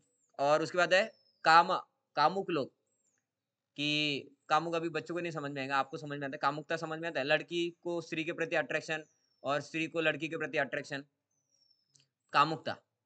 और ऐसे उसमें 6 क्राइटेरिया बताए, तो स्वर्ग में भी नहीं जा सकते, भगवान धाम कम जाएंगे, है ना? तो ये जो लोग बोल रहे कि उनको लग रहा है कि हम कुछ कर रहे हैं, ये वो मुद्रा में बैठते हैं, सुबह लाइट ये मोमबत्ती जला के उसके ऊपर ध्यान करते हैं, वो उससे कुछ फर्क ही नहीं होने वाला है उन लोगों के जीवन में। मैं जॉब करता था पुणे में एक जगह कॉलेज में, तो हम टीचर थे कॉलेज में, इंजीनियरिंग स्टूडेंट को पढ़ाते थे। तो हमारे एक टीचर थे, वो दारू वारू अंडे वंडे, ब्राह्मण थे वो सब चलता था लेकिन उनको, है ना? तो वो एक कुछ प्रोसेस है, उसको उसमें जाते थे। तो जाते थे नहीं, वो बोले कि उधर जाके देखता हूँ मैं, थोड़ा कुछ अच्छा लगता है, मैं सुना हूँ मेरे दोस्त से। तो वो गए उधर, 21 दिन का रहता है उधर। वो क्या करते हैं, एक जंगल में उनका कैंप रहता है और उधर उनको एक-एक रूम देते हैं छोटा-सा, उसमें एक बेड और सुबह एक गाजर देते खाने के लिए और फिर उनका विपश्यन चलता है। वो मोबाइल नहीं, कुछ नहीं, एक थोड़ा गाजर खाएँगे, फिर दोपहर को सात्विक प्रसाद और फिर ध्यान करो अपना-अपना। और 21 दिन ऐसा बिना खाए-पिए या कम खाना, सात्विक खाना, जंगल में रहना, थोड़ा बहुत जिसको चाहिए जो चाहिए वो करो, ऐसा कुछ तो है उनका। तो 21 दिन के बाद लोगों को अच्छा लगता है, क्योंकि सात्विक रहे, जंगल में रहे और मोबाइल नहीं, खाना भी अच्छे से खाते हैं हम, लहसुन, प्याज़, मसाला वाला नहीं, तो उससे एक शरीर में पावर आता है। तो लो आदमी को लगता है बहुत कुछ कर लिया हमने, बहुत अच्छा हो गया। तो वो आदमी खुद बोल रहा था कि वो 21 दिन कर लिया, उसके बाद 21 दिन तक उसका पावर था। अभी फिर से मेरे को दारू पीने की इच्छा होती है, मैं इसलिए 2 रोज़ पीता हूँ बोलते। तो उनका पावर भी खत्म हो जाता है। ये बाकी प्रोसेस जो लोग करते हैं, जो अभी कलयुग के लिए मेंशन ही नहीं है, वो करने से कुछ फ़ायदा ही नहीं होता है ना? तो इसलिए प्रभुपाद जी ने हमको हरे कृष्ण महामंत्र दिया है, क्योंकि शास्त्रों का सार वो है। तो इधर प्रभुपाद जी बोल रहे कि ये सब दिखावा करना कि हम ध्यान कर रहे हैं, इससे आदमी संतुष्ट हो जाता है कि हम तो कुछ कर रहे हैं भाई, अध्यात्म कर रहे हैं। लेकिन दूसरी बात है, लेकिन हमें समझ लेना चाहिए कि ध्यान के दिखावे का वास्तविक रूप में ध्यान से कोई संबंध नहीं है। इसको ध्यान बोलते ही नहीं, है ना? और कुछ लोग रहते हैं वो निराकार बोलते हैं। भगवान निराकार है क्या? भगवान तो साकार है ना। हरे हम जो बोलते हैं हरे कृष्णा, राधा कृष्ण, तो राधा कृष्ण रूप है, वो निराकार है क्या? नहीं है। लेकिन कोई बोलती है निराकार के ऊपर ध्यान करो। अभी हम बोलेंगे आपको, ठीक है, अ, अभी मैं बोलता हूँ कि आंखें बंद करो और गुलाब जामुन कैसा दिखता है उसके ऊपर ध्यान करो, तो गुलाब जामुन का ध्यान हो जाएगा, है कि नहीं? अभी हम बोलते हैं कि आंखें बंद करो और समोसा के ऊपर ध्यान करो, तो समोसा का भी ध्यान हो जाएगा, है ना? कैसा लगता है, कैसा रहता है, अच्छा हो जाएगा। अब मैं बोलता हूँ, ऐसी चीज के ऊपर ध्यान करो जो आपने कभी देखा ही नहीं है, करो ध्यान करो। ऐसी चीज के ऊपर ध्यान करो जो निराकार है, कभी देखा ही नहीं आपने, निराकार दिखता नहीं ना, आकार है तो कैसे देखेंगे? नहीं, है ना? तो कुछ ध्यान होगा उसमें, तो वो भी दिखावा है सब। कि ये सब जो बातें बोली जाती है कि निराकार ये वो, तो निराकार भगवान के प्रकाश है। शरीर का जो प्रकाश निकलता है, जैसे सूर्य से प्रकाश निकलता है, तो प्रकाश का कुछ रूप है, वो निराकार है। लेकिन प्रकाश के ऊपर ध्यान कैसे करेंगे? नहीं, लेकिन सूर्य के ऊपर कर सकते हैं। तो वैसे भगवान कृष्ण के शरीर का जो ज्योति है उसको बोलते हैं ब्रह्म ज्योति, क्योंकि भगवान कौन है? पर ब्रह्म, है ना? पर ब्रह्म, परम लिंग, वो एक पांडुरंग अष्टकम में आता है। तो भगवान पर ब्रह्म है, उनके शरीर की ज्योति जो है उसको बोलते हैं ब्रह्म ज्योति। तो ब्रह्म ज्योति को बोलते हैं निराकार है, लेकिन वो आई कहाँ से? भगवान से है ना। सूर्य प्रकाश कहाँ से है? सूर्य से। तो ओरिजिनल स्रोत कौन है? सूर्य का स्रोत प्रकाश है या प्रकाश का स्रोत सूर्य है? प्रकाश का स्रोत सूर्य है। और ब्रह्म ज्योति का स्रोत भगवान है या भगवान का स्रोत ब्रह्म ज्योति है? भगवान से ब्रह्म ज्योति निकल रही है, मतलब ब्रह्म ज्योति का स्रोत भगवान है। तो फाइनल कौन है? भगवान है, जिनसे सब कुछ आया है। अभी वो ब्रह्म ज्योति भी कभी हमने देखा नहीं। अभी वो ब्रह्म ज्योति के ऊपर ध्यान करना है, क्या ध्यान करेंगे हम? तो वो भी नकली ध्यान धारणा है सब लोग। वो बोलते निराकार के ऊपर ध्यान करते हैं, ये वो सब, उससे कुछ होता ही नहीं लोगों का, है ना? तो इसलिए ये सब कुछ करने से कुछ नहीं होगा। और भागवत भगवत गीता में भगवान ने इसके लिए श्लोक बोला है। ये सब प्रोसेस जो अलग-अलग लोग फॉलो करते हैं उससे कुछ नहीं होगा। आपको सबको मिलके भगवान राधा कृष्ण की सेवा पे आना पड़ेगा, तब जाके आपका उद्धार होगा। इसके लिए भगवान ने श्लोक बोला है भगवत गीता में। भगवान बोलते बहुनाम जन्मनामन्ते ज्ञानवान माम प्रपद्यते वासुदेवम सर्वमिति स महात्मा सुदुर्लभ। कैसे बहुत कम, दुर्लभ मतलब बहुत कम होते हैं, देखने में कम लोग हैं जो भगवान राधा कृष्ण की सेवा में तत्पर है, भगवान राधा कृष्ण का जप करते हैं, हरे कृष्ण महामंत्र। क्यों बोलते हैं? तो बोलते हैं उनके पास ज्ञान ही नहीं है। तो इन लोगों के पास कैसे ज्ञान आया? तो बोलते हैं उन्होंने जब उनको अच्छे से बताया पहले, उन्होंने तब ज्ञान लिया नहीं, अलग अलग मार्ग लिया, लेकिन थोड़ा बहुत उनको ज्ञान मिला, तो उनके भक्ति तो नहीं हुए, तो भगवत धाम कैसे जाएंगे फिर? कोई 10वीं में तो 8वीं का पढ़ाई करे और बीटेक का भी पढ़ाई करे तो 10वीं थोड़ी पास होगा। प्रभु जी मैं 12वीं का अभ्यास करूंगा और 10वीं का एग्जाम दूंगा, पास होंगे हम? और प्रभु जी हम 8वीं का पढ़ाई करेंगे और 10वीं का एग्जाम देंगे तो भी पास नहीं होंगे। तो बाकी कोई भी मार्ग यूज करके हम भगवत धाम कैसे जाएंगे? अगर भगवान कौन है उसका प्रोसेस अलग है, वो नहीं कर रहे थे। तो भगवान बोलती है अलग अलग विधि करने वाले लोगों को अनेक जन्म लगता है मेरे पास आने के लिए, क्योंकि उनके पास ज्ञान ही नहीं रहता है। तो बहुनाम जन्मनाम अंते, अलग बहुत सारे जन्म के बाद फिर उनका ज्ञान बढ़ता है, फिर उनको समझ में आता है अरे पागल थे हम, पर ब्रह्म राधा कृष्ण थे, भगवान कृष्ण थे, तब जाके वो वासुदेव भगवान कृष्ण की शरण में आते हैं। तो उनको अनेक जन्म लेना पड़ता है। लेकिन कृष्ण भक्त का क्या है? भगवान बोलते वो इसी जन्म में भगवत धाम जा सकते हैं, क्योंकि वो डायरेक्ट भगवान के पास जाने वाले ट्रेन में बैठे हैं, है ना? इसलिए तो ये भगवत गीता में भगवान बोलते हैं कि अगर हम जो विधि है, जो भगवान है, वो विधि और वो भगवान के लिए प्रयत्न करेंगे तो वो प्राप्त होंगे, बराबर है ना? जो 12वीं में वो 12वीं का पढ़ाई करेगा और जो जो सब्जेक्ट है उसी का पढ़ाई करेगा तो पास हो जाएगा। हम बोलेंगे कि 12वीं का है 11वीं की पढ़ाई करेंगे, है ना? 8 में है साइंस वाले 11वीं का पढ़ाई करेंगे तो भी नहीं होगा। तो इसका अर्थ है कि जो हमारे कलयुग के लिए बता है वही करेंगे तो होगा, कृत्रिम दवाइयों से ठीक नहीं हो सकते आप, ऐसा प्रभुपाद जी इधर लिखते हैं। ठीक है, इसके ऊपर ही हमारा बहुत सारा समय चला गया।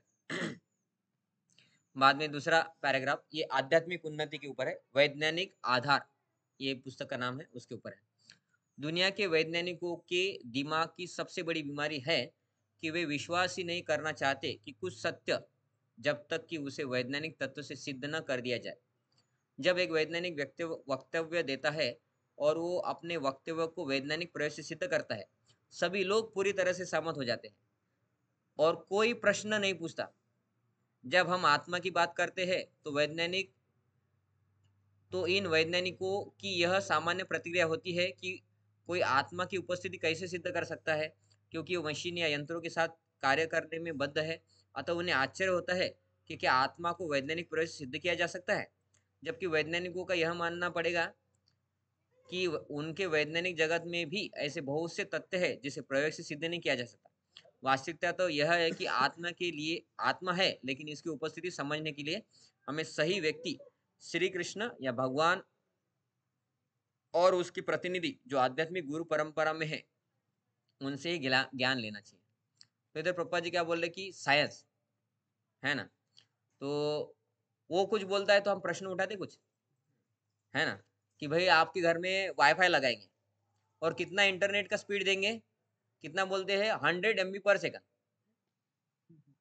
ठीक है, और हम लगा के यूज करते हैं और 20 MB 30 MB का ही रहता है, 100 MB/सेकंड है, तो 100 MB का कुछ फाइल है तो 1 सेकंड में डाउनलोड होना चाहिए ना। तो 100 MB/सेकंड की इस पे क्लिक करो और 2 मिनट 1 मिनट दिखाएगा आपको, मतलब सही दे रहे क्या? उसको कभी डाउट करते हैं हम कि निकाल के फेंक दो ये वाईफाई, इसने बोला था 100 MB/सेकंड, नहीं उसको यूज करते, ठीक है जान दो बोलते। साइंस बोलता है कि साइंस अभी तो बहुत सारा बोले ना कोरोना में कि सैनिटाइज करो, मास्क पहनो, 3 फीट की दूरी पे रहो, बाहर मत निकलो, ये मत करो, वो मत करो, कोरोना नहीं होगा। कोरोना होते ही रहा, कभी साइंस के ऊपर सवाल उठाया? कहीं नहीं। लेकिन हम बोलते आत्मा है तो बोलते कहाँ आत्मा है, कौन देखा है? क्यों? क्योंकि उनको भक्ति करना ही नहीं, तो फिर कुछ भी दो, कुछ भी बोलो और टाल दो, है ना। तो कोई क्या बोलेगा इससे थोड़ी होता है, पढ़ाई लिखाई से जॉब लगता है, तो कितने लोगों को जॉब लगा है? कितने लोगों का लगता है? हर एक पढ़ाई करने वाले को जॉब लगता है?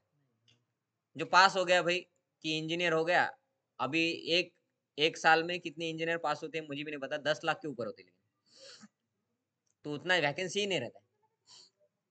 वो उसमें से कुछ लोगों को जॉब लगता है और कुछ लोग एमटेक के लिए जाते हैं आगे की पढ़ाई के लिए, कुछ लोग दूसरे दूसरे इसमें जाते हैं, एमबीए करते हैं, कुछ लोग बिजनेस के लिए चले जाते हैं क्योंकि जॉब ही नहीं लग रहा है, तो फिर डालो कुछ भी बिजनेस, है ना।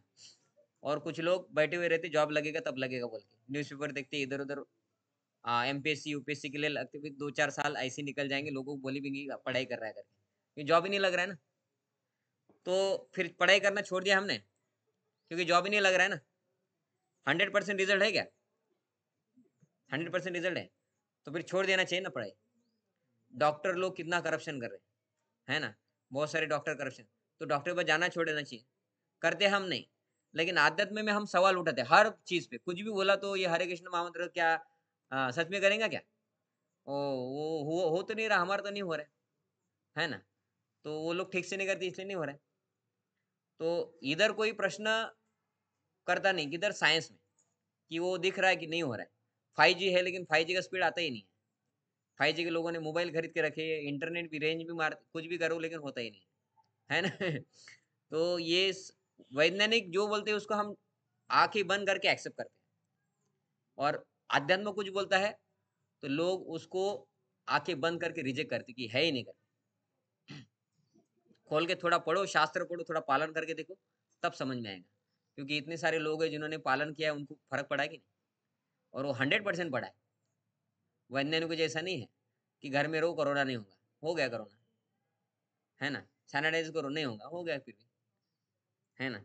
तो ये जो इधर पप्पा जी बोल रहे हैं कि हम साइंटिस्ट के ऊपर बहुत विश्वास रखते हैं, क्योंकि वो मंत्र मशीन दिखाएंगे, यंत्र दिखाएंगे, ये वो, और हमारा सब कुछ मंत्र में चलता है, वो दिखता ही नहीं है ना। तो इसलिए लोगों को क्या लगता है कि ये साइंस वाले बोलेंगे वो सही, और अध्यात्म वाले बोलेंगे वो गलत।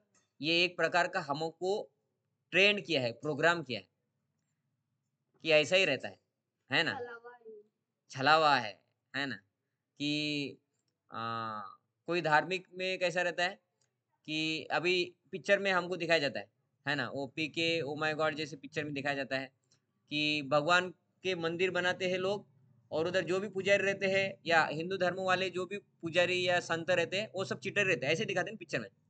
कभी दिखा है कोई पिक्चर में कि कोई मौलाना ने गलत काम किया है? एक पिक्चर बताओ उसमें भी बताया करके,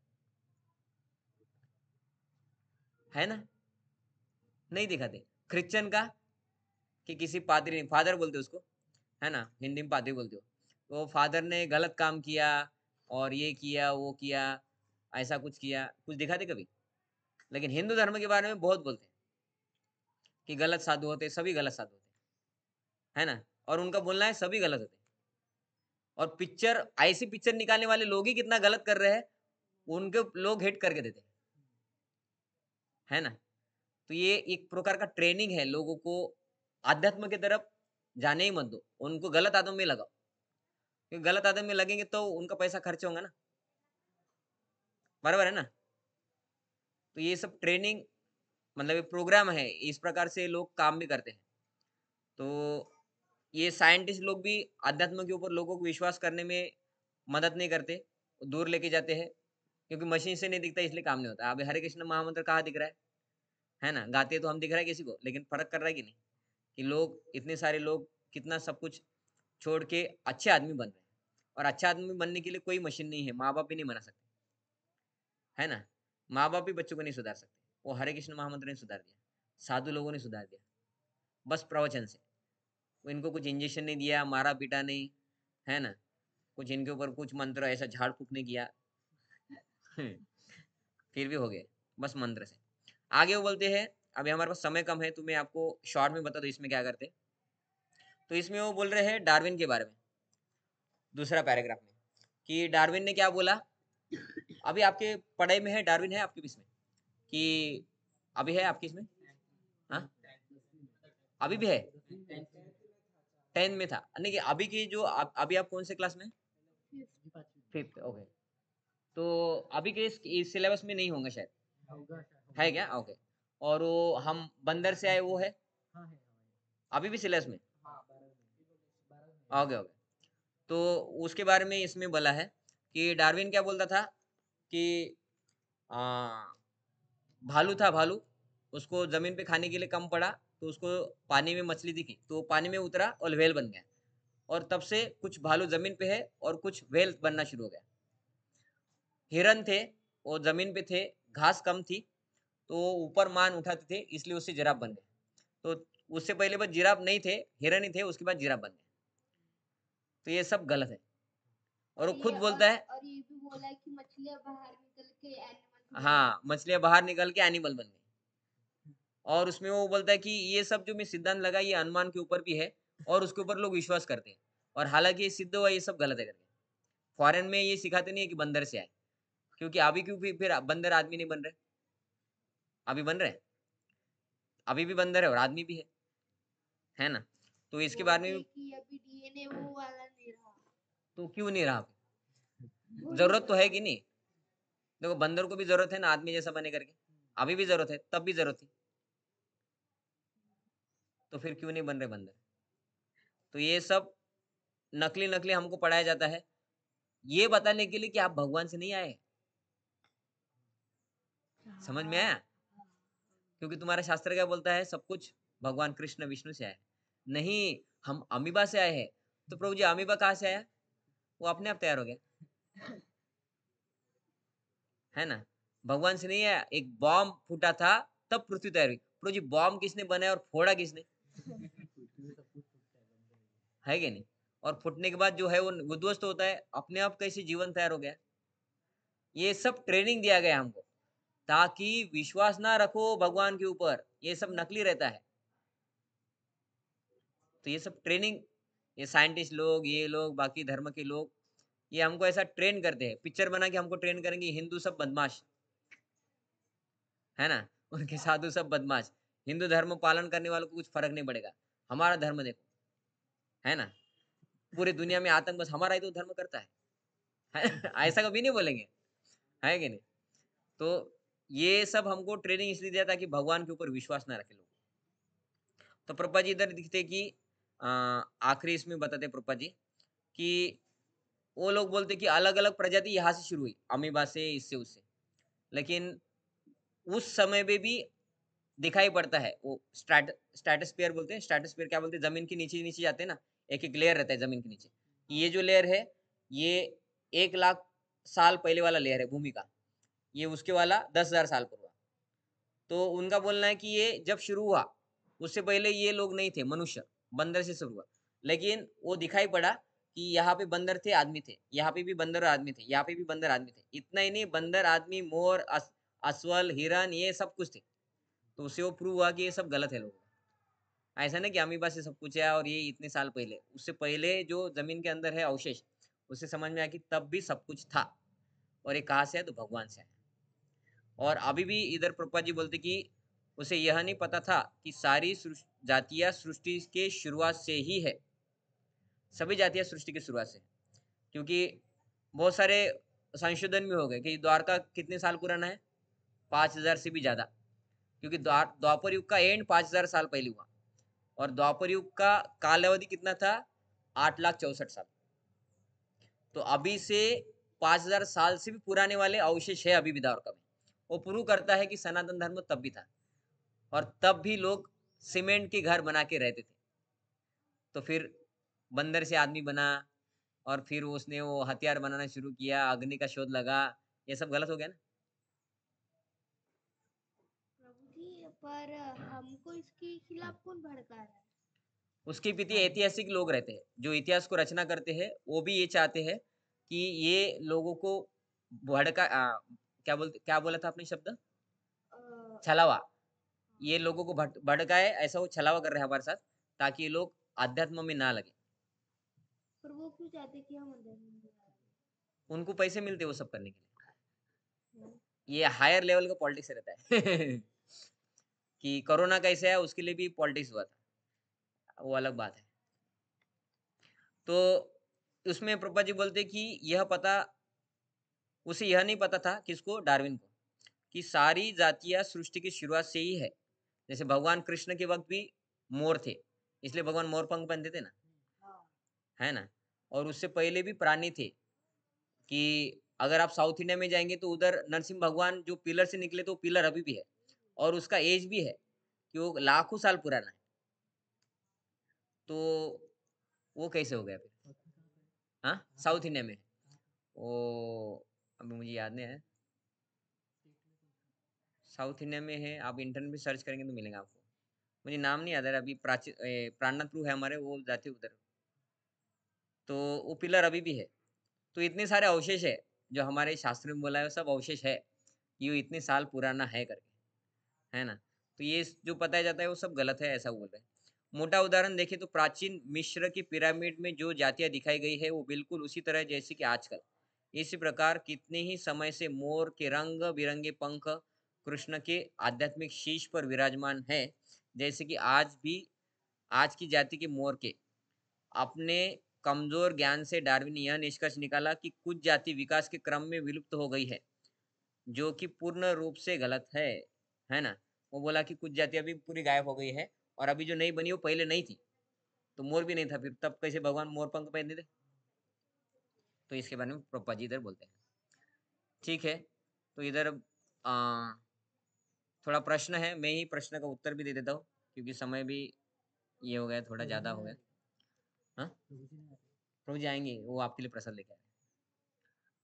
तो इधर पहला प्रश्न है कि वैज्ञानिक आत्मा की उपस्थिति को मानना कठिन समझते हैं, क्यों? ऑनलाइन वाले भी बता सकते हैं, पहला पैराग्राफ हमने पढ़ा था उसमें से था। क्यों, आप भी बताएं, वैज्ञानिक आत्मा को क्यों नहीं समझ पाते? क्योंकि हमारे पास प्रूफ नहीं है, मशीन वगैरह हाँ, हम देख नहीं सकते। देखिए प्रभु जी 5वीं में प्रभु जी ने उत्तर दिया कि हमारे पास मशीन नहीं है। प्रभु जी के पास प्रिंट आउट नहीं है, फिर भी प्रभु जी को याद है क्या बोला पहले तो। है ना। तो प्रभु जी सबसे छोटे हैं, 5वीं में है, वो बोल रहे कि मशीन से उनको सब कुछ समझता है और मशीन से आत्मा समझता नहीं है, इसलिए उनको लगता है आत्मा नहीं है। लेकिन बहुत सारे भारत के संत है, जैसे वो बागेश्वर धाम है ना, अभी फेमस हो गया है, वो लोगों के अंदर का भूत निकाल रहे हैं। वो बोलते हैं भाई तुम आत्मा हो, तुम्हारे अंदर एक आदमी के अंदर 2-3 आत्मा भी रह सकता है ना। तो इसका अर्थ शरीर में आत्मा है, और वो दिखाते भी है निकालने के बाद, भविष्य बताते हैं, बोलते तुम तुम्हारे मशीन से कुछ नहीं समझ सकती, मेरे को कैसे पता चलता है करके, है ना। वो हाँ हाँ, वो है, उनके पास वो सिद्धि है क्योंकि वो हनुमान जी के भक्त है, हनुमान राम जी के भक्त है, तो उनको मिला है। ऐसे बहुत सारे लोग हैं कि उनके पास सिद्धि रहती है। जैसे आपने इंडिया में सुना होगा ब्लैक मैजिक, वो तो आध्यात्म भी नहीं है। Black magic is totally black, है ना। आध्यात्म एक व्हाइट मैजिक, है ना। Black magic is black magic, wrong type of लोगों को प्रोसेसेस। भड़काने वाला हाँ, wrong type of processes in which you, मतलब लोगों का नुकसान करने वाले प्रोसेस है वो। फिर भी वो सटल है, वो कैसे हो रहा है आप समझ नहीं सकते। किसी को मार भी सकते हैं उससे, है ना। किसी के घर उद्ध्वस्त करते लोग कि उनके बेटों को भी कुछ गलत आदतें लगाएंगे, बीमारियां फैलाएंगे, उनके घर में 2-4 लोग बीमार पड़ जाएंगे, हॉस्पिटल में कुछ नहीं समझ में आएगा, रिपोर्ट्स में कुछ नहीं समझ में आएगा। तो ये ब्लैक मैजिक भी सटल लेवल है, मंत्र से चलता है। तो ये भी मशीन से नहीं समझता है लोगों को। लोग हॉस्पिटल जाते हैं, सब टेस्ट करते हैं, ब्लड टेस्ट ये वो, कुछ निकलता ही नहीं है। बोलते क्या बीमारी, क्या है समझ में नहीं आ रहा है, बीमार पड़ता है लेकिन, है ना। वो जाते हैं फिर कुछ लोगों के पास जो आध्यात्म से कनेक्टेड है, वो बोलते तुम्हारे को ये आदमी ने ब्लैक मैजिक किया है। वो बागेश्वर धाम तो बहुत डायरेक्ट बोलता है कि ये पंकज नाम के व्यक्ति ने तुम्हारे ऊपर ब्लैक मैजिक किया करके। तो ये तो साइंस भी नहीं बता सकता है ना। तो यहाँ तक अध्यात्म में बात करता है। तो आत्मा की कैसे समझेंगे मशीन से फिर, है ना। तो ये ऋषि मुनि बता रहे कि ये साइंस आपको मशीन से नहीं समझ में आएगा, इसके लिए आपको शुद्धता चाहिए। शुद्धता अलग है। शुद्धता मतलब क्या है? हृदय की स्वच्छता, कि आपके मन में काम क्रोध लोभ नहीं होना चाहिए। भगवान के प्रति भक्ति, तपस्या, वैराग्य, ये होगा तब ये समझ में आता है। तो ये आध्यात्म, आत्मा को समझना, ये ध्यान वाला जो बात है, ये मशीन वाला बात नहीं है ना। तो इसलिए वो वैज्ञानिक को समझ में नहीं आता कि आत्मा क्या है। दूसरा, हम आत्मा की उपस्थिति को कैसे समझ सकते हैं? आत्मा है ये कैसे समझता है? तो मैं पढ़ा नहीं इसलिए आपको समझा नहीं होगा। आपको जो भी उत्तर बताना है लॉजिकली भी बता सकते हैं, बताइए। क्वेश्चन क्या था आपका? आत्मा को कैसे समझ सकते हैं? तो हमारा शरीर बचपन से बड़ा हो रहा है, कुछ सजीवांशी लक्षण करके रहता है ना, बड़े होते हैं, ये खाता पीता है सब, वो सब से हम पता चलता है कि आत्मा है। क्योंकि शरीर होंगे तो शरीर तो चेंज हो रहा है। आगे वो बोलते कि विभिन्न जातियों की उत्पत्ति के लिए डार्विन का सिद्धांत क्या है? वो बोलता है एक ही प्रजाति था सबसे पहले, है ना, उससे दूसरा हुआ, हरिन से जिराफ आए। लेकिन उस समय भी हरिन थे और जिराफ भी थे, उससे पहले भी जिराफ थे। और अगर कुछ हिरन ऊंचा सिर किए और जिराफ बन गए, तो अभी हिरन क्यों मौजूद है फिर? हिरन तब सब मर जाना चाहिए क्योंकि जमीन पे घास नहीं था, है ना। तो उसका सिद्धांत ही उसके ऊपर भारी पड़ता है। और वो उसके सिद्धांत में लिखता है कि इसमें बहुत सारा मैंने अनुमान ही लगाया कि ऐसा हुआ होगा करके, लेकिन लोग वो पढ़ा रहे अभी भी, है ना? कहाँ पढ़ा रहे? 10वीं में। और अध्यात्म जिसका प्रूफ है कि लोगों के जीवन में क्रांति आती है, उसको पढ़ाएंगे नहीं। क्या क्यों यह सिद्धांत विश्वसनीय नहीं है? ये डार्विन वाला सिद्धांत विश्वसनीय क्यों नहीं है? क्योंकि उसमें बहुत सारे क्या है, अनुमान है, और अनुमान कभी भरोसा नहीं कर सकते, है ना? कि प्रभु जी को क्या लगा कि आप खा के आओगे, आपको भूख नहीं था, इसलिए प्रभु जी ने क्या किया, प्रसाद ही नहीं लाया आज। तो अनुमान प्रमाण अच्छा नहीं होता है ना? तो ये डार्विन का सिद्धांत क्या है, अनुमान के ऊपर है। ऐसा हुआ होगा, ऐसा हुआ होगा, इसको आप पढ़ा सकते लोगों को? नहीं पढ़ा सकते। जो प्रूफ नहीं है उसको पढ़ा ही नहीं सकते, लेकिन हमको पढ़ाया जाता है ताकि हमको विश्वास हो इन चीजों के ऊपर कि हम भगवान से नहीं आए हैं, हम बंदर से आए हैं, है ना? हम कौन है, किसकी औलाद है? बंदर की औलाद। ये हमको पढ़ाया जाता है। तो ये सिद्धांत विश्वसनीय नहीं है। और आगे वो बोलते कि 2-3 उदाहरण देके समझिए कि जो विभिन्न जातियां आज है वे पहले भी थी। तो ये है कि पहले भी मछलियां थी, पहले भी अस्वल, जिराफ, हिरन, अलग अलग प्रकार के मोर, ये वो सब थे। और डार्विन जो काल बताता है कि इसके बाद ये हुआ और फिर ये शुरू हुआ, उससे पहले भी वो लोग थे। इसका अर्थ है डार्विन का सिद्धांत गलत है। तो ये गलत भी है, वो बोल रहे मैं अनुमान से बता रहा हूँ, फिर भी हमको पढ़ाया जाता है ना? ये प्रूव हुआ है कि डार्विन, ये हम बंदर से नहीं आए हैं, फॉरेन के सिलेबस से निकाल दिया। इंडिया में भी एक न्यूज़पेपर में आया था कि निकालने वाले, अभी तक निकाला नहीं, मुझे पता नहीं क्यों, लेकिन फिर भी अभी तक हमको पढ़ाया जाता है। क्यों? क्योंकि हमको विश्वास हो कि हम बंदर की औलाद है करके, भगवान की नहीं, है ना? हाँ, बचपन से बताते हैं।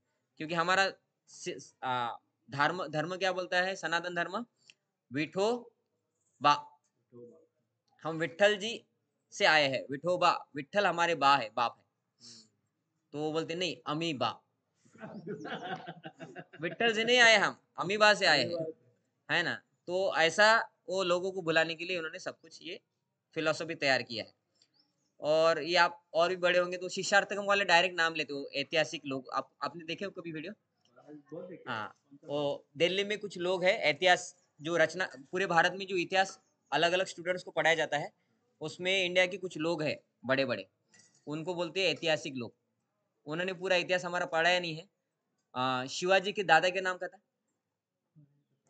और औरंगजेब के पिताजी का नाम, उनके दादाजी का नाम, वो लोग पता रहे, उनका हिस्ट्री ज्यादा हमको पढ़ाया जाता है ना? नहीं, बाहर वाला पढ़ा। तो वो प्रूव करते हैं कि इन लोगों ने बहुत सारा गलत हमको इसलिए दिया है क्योंकि इन लोगों ने भी हिस्ट्री नहीं पढ़ा है और उनको इसके लिए पैसा भी मिलता है। तो ऐसा भी होता है। तो आगे पढ़ते हैं, आखिरी पैराग्राफ है। श्री चैतन्य महाप्रभु की पतित आत्माओं के लिए चिंता दूर करने के लिए प्रचार करना चाहिए। तो उसमें वो बोलते क्या चिंता थी चैतन्य महाप्रभु को, जो चिंता चैतन्य महाप्रभु का दूर करने के लिए हमें प्रचार करना चाहिए। तो उसमें वो बोलते कि हरिदास ठाकुर और चैतन्य महाप्रभु का संवाद हो रहा था। तो नॉर्मली मुस्लिम लोग थोड़ी ना जल्दी हिंदू धर्म को अपनाते हैं, वो तो उनका नाम ही है कट्टरपंथी, है ना? तो हरिदास ठाकुर बोलते कि इन यौनों का उद्धार किस तरह होगा। चैतन्य महाप्रभु को बोलते हैं मुझे इसका अपार दुख है कि मुझे कोई उपाय नहीं सूझता। चैतन्य महाप्रभु हरिदास ठाकुर को बोलते हैं कि ये मुस्लिम लोग कैसे उद्धार करेंगे, उद्धार होगा, क्योंकि अभी तो मुस्लिम है, ये तो धार्मिकता अपनाएंगे नहीं हिंदू वाला, और गलत मार्ग में आपको भगवान कृष्ण मिलेंगे नहीं, और भगवान कृष्ण नहीं मिलेंगे तब तो आपको उद्धार होगा नहीं, है ना? एक एक दो प्रकार के बैंक रहते हैं, एक का नाम है भारतीय रिजर्व बैंक ऑफ इंडिया, भारतीय रिजर्व बैंक, है ना, ऐसा बोलते हैं ना? तो उसका एक नोट मिलता है 200 का, 500 का। और एक और दूसरा बैंक है, उसको बोलते हैं भारतीय मनोरंजन बैंक, उसका भी नोट मिलता है, पता है आपको? भारतीय मनोरंजन बैंक मतलब क्या होता है, बच्चों के खेलने की नोट आते हैं, उसके ऊपर लिखा रहता है भारतीय मनोरंजन बैंक। तो आपको भारतीय मनोरंजन बैंक से कितने रुपए दूंगा मैं तो आप मोबाइल खरीदेंगे? कुछ काम के नहीं, वो मनोरंजन के काम पे है। तो ऐसे बहुत सारे मनोरंजन करने वाले धर्म भी है, आपको अच्छा लगेगा कि कुछ भी करो आप भगवत धाम जाओगे, तो उससे मनोरंजन होगा लेकिन आत्मरंजन नहीं होगा। तो वो बोल रहे कि ये जो हरे कृष्ण महामंत्र नहीं करते उनका उद्धार कैसे होगा? भगवान कृष्ण राधा कृष्ण को मानते नहीं तो उद्धार कैसे होगा उन लोगों का? तो चैतन्य महाप्रभु के प्रश्न के लिए हरदास ठाकुर बोलते, हे प्रभु, आप चिंतित न हो, इस भौतिक जगत में यवनों की स्थिति देखकर आप दुखी न हो। वो बोल रहे कि यवन मतलब मुस्लिम। हरदास ठाकुर के यह शब्द उस भक्त के सर्वथा योग्य है जिसने अपना सारा जीवन महाप्रभु की सेवा में अर्पित कर दिया हो। जब भगवान पतित आत्माओं की दशा देखकर दुखी होते हैं तो भक्त यह कहकर उन्हें सांत्वना देता है, हे प्रभु, आप चिंता न करो, यही सेवा है। हर व्यक्ति को श्री चैतन्य महाप्रभु के मिशन को अपनाकर उन्हें चिंता मुक्त करने का प्रयास करना चाहिए। महाप्रभु की सही यही असली सेवा है। जो व्यक्ति चैतन्य महाप्रभु द्वारा पतित आत्माओं के लिए की गई चिंता को दूर करने के प्रयास करता है, वह उनका अत्यंत प्रिय एवं विश्वस्त भक्त हो जाता है। तो प्रभुपाद जी लिखते हैं कि भगवान चाहते सबका उद्धार हो, लेकिन भगवान को कौन मानता है ना? कोई मानता नहीं है। तो चैतन्य महाप्रभु की भी इच्छा थी कि जो भी है सभी लोग हरे कृष्ण करें, लेकिन उनको लगता है कि यार ये हिंदू धर्म है, या कुछ लोग हैं उनको लगता है यार ये इस्कॉन वाले हैं और हम हिंदू है लेकिन हम अलग है, तो हम हरे कृष्णा नहीं करेंगे, तो फिर उनका उद्धार होगा का नहीं? तो चैतन्य महाप्रभु की चिंता फिर बनी रहेगी कि इनका उद्धार कब होगा। उद्धार भी तो होना पड़ेगा ना, कुछ भी मनोरंजन बैंक वाले पैसे से थोड़ी ना होगा, उसके लिए रिजर्व बैंक का ही पैसा चाहिए। तो फिर रिजर्व बैंक कब पैसा वो लेना शुरू करेंगे? तो उसके लिए वो बोलते कि आप प्रचार करो, उनको बताओ कि ये रिजर्व बैंक ओरिजिनल है, मनोरंजन बैंक में फायदा नहीं है करके। इसको बोलते प्रचार, कि लोगों को सही मार्ग दिखाओ। और ये जो करता है वो भगवान का प्रिय भक्त बन जाता है। ये भगवान भगवद गीता में बोलते हैं, कहाँ पे? कि जो प्रचार करता है वो मेरा प्रिय भक्त बन जाता है। हाँ, कौन से अध्याय का? हाँ, 18.67 66 सर्वधर्मान परित्यज्य 66, उसके नेक्स्ट 2 श्लोक में बोलते हैं कि ये जो भगवद गीता में ज्ञान दिया है भगवान ने भक्ति युक्त, वो जो लोगों को बताता है वो मेरा सबसे प्रिय भक्त है। ठीक है, कितना प्रिय है? तो बोलते इससे कोई प्रिय है ही नहीं मेरे को। भगवद गीता 12वें अध्याय के आखिरी 13 नंबर से 20 श्लोक है 12वें अध्याय में। भक्ति योग नाम है अध्याय का नाम, उसमें 20 श्लोक है। उसमें 13 नंबर से 20 नंबर श्लोक तक भगवान ने क्वालिटीज ऑफ ड्यूटी दिया है कि ये भक्त के अंदर अगर गुण होंगे, अद्वेष्टा सर्वभूतानां मैत्री करुणे एवं च, वहां से शुरू होता है, तो वो मेरे प्रिय भक्त होते। भक्त उसमें आके लिखा है समय प्रिय उत्तम, ऐसा लिखा है, वो मेरे प्रिय है। तो बोलते कि ऐसा अगर कोई भक्त होता है तो मेरा प्रिय बन जाएगा। लेकिन ये जो श्लोक है 18वां अध्याय का 66 67, उसमें बोलती इससे प्रिय कोई है ही नहीं जो प्रचार करेगा। क्यों? क्योंकि वो खुद का तो उद्धार कर ही रहा है, लोगों का भी कर रहा है। तो गवर्नमेंट भी पारितोषिक देता है ना कि भाई तुम तुम्हारा जीवन अच्छे जी रहे, लेकिन लोगों को भी तुमने मदद किया इसलिए तुमको कुछ अवार्ड देते हैं, ऐसा होता है ना गवर्नमेंट। तो भगवान भी वैसे है, वो हमको अवार्ड देते हैं। क्या अवार्ड देंगे? बोलते ऐसे भक्तों में शुद्ध भक्ति प्रदान करूंगा गारंटी के साथ। ये दूसरे श्लोक में बोलते, उसी वो कंटिन्यूस 2 श्लोक है ना, वो मेरा प्रिय भक्त है, उसको मैं शुद्ध भक्ति दूंगा। हाँ, नेक्स्ट तो 68 में बोलते। तो ये भगवान का अवार्ड है, तो इसलिए वो बोलते कि इसलिए हमें प्रचार करना चाहिए। ठीक है, यहाँ पे हम रुक जाते हैं। तो ऑनलाइन में किसी भक्त का कुछ प्रश्न होगा तो आप पूछ लीजिए, तो आप लीव कर सकते हैं, और इधर भी कुछ भक्तों का होगा तो हम इधर भी लेंगे। किसी का प्रश्न है ऑनलाइन में? ठीक है, आपका कुछ होगा तो बताइए। आपको लीव करना है तो आप लीव कर सकते हैं, ऑनलाइन में जो भक्त है गूगल में।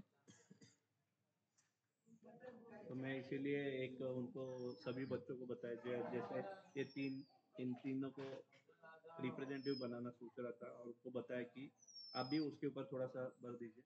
और उनको वही बताया कि सेवा आप रोज का वो फूल ला रहे भगवान को चढ़ा रहे, मैं बोला ये तो कीजिए, पर उसके साथ आप क्या कीजिए जो आपको एक्सपीरियंस लगा है, that you try to share with your friends. और ज्यादा लोगों को जोड़ रहे, मतलब क्या है, आप सबसे प्रिय बन रहे हो, कृष्ण के प्रिय बन रहे। 18.67 and immediately you will get 8.68, क्या pure devotional service will be awarded to you, so that is how you can help। ठीक है, फिर हम लीव करते हैं। हरे कृष्णा कृष्णा कृष्णा हरे हरे, हरे राम राम राम हरे हरे। जगत गुरु स्वामी शिल प्रभुपाद की जय। निताय गौर प्रेमानंदे हरे हरे। हरे कृष्ण।